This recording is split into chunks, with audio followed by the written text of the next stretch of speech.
Deputy CM Tejashwi Yadav ने मनोज झा का बचाव किया है और कहा है कि पार्टी में किसी को आपत्ति थी तो उसे पार्टी फोरम में रखना चाहिए था। तेजस्वी ने कहा कि मनोज झा ने कुछ गलत नहीं किया। मनोज झा राज्यसभा में सर्वश्रेष्ठ सांसद चुने गए हैं और वे कुछ गलत नहीं बोल सकते। अगर कोई बात होगी तो उस पर पार्टी में जो है संज्ञान में हम लोगों ने लिया है और इस पर हम लोग बात जो है चर्चा जो हम लोग करेंगे। हालांकि मनोज झा जी प्रोफेसर हैं, आपको भी पता है, दिल्ली यूनिवर्सिटी में वो पढ़ाते हैं स्टूडेंट्स को।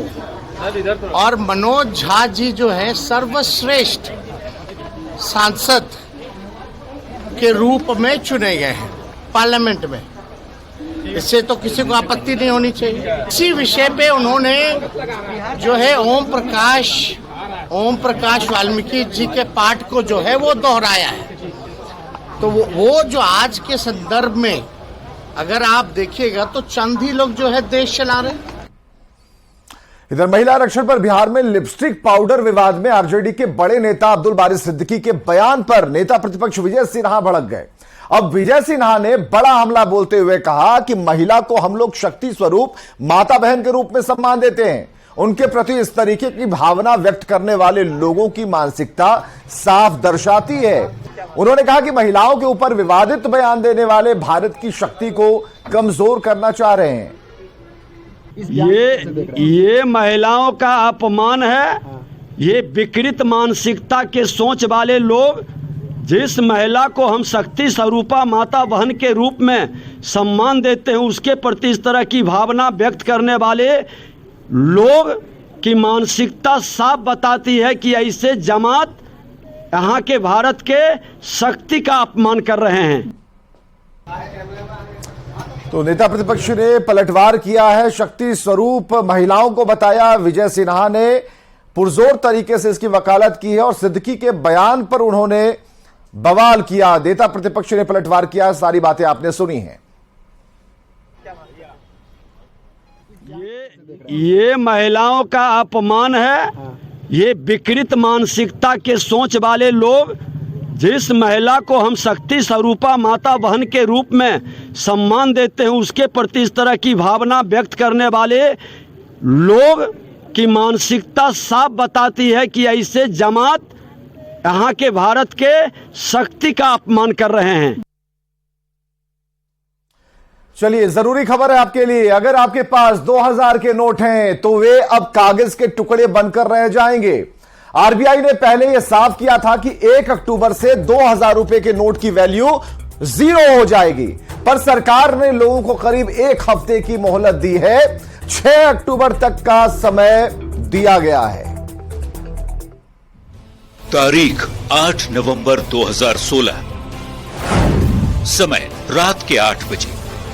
टेलीविजन स्क्रीन पर प्रधानमंत्री नरेंद्र मोदी ने देश को संबोधित करना शुरू किया और एक ऐसा फैसला सुनाया जिसने पूरे देश में अफरा तफरी मचा दी।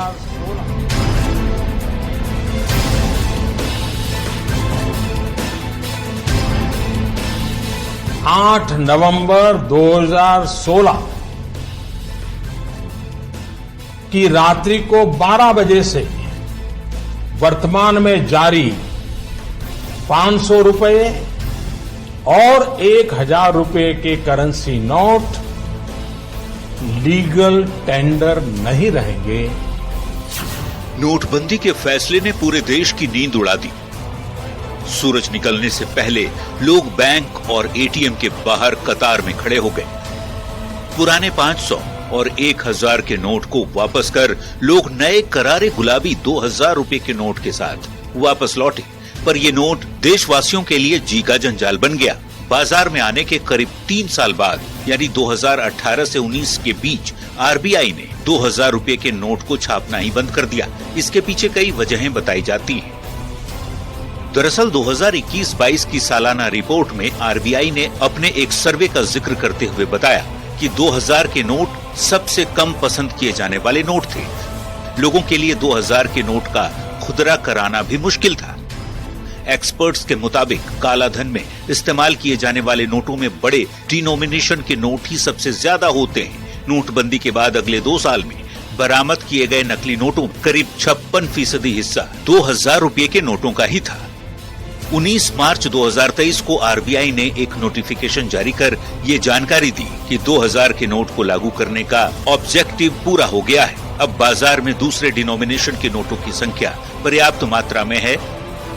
रिजर्व बैंक ऑफ इंडिया के क्लीन नोट पॉलिसी के तहत ही 2000 के नोटों को खारिज करने का फैसला लिया गया।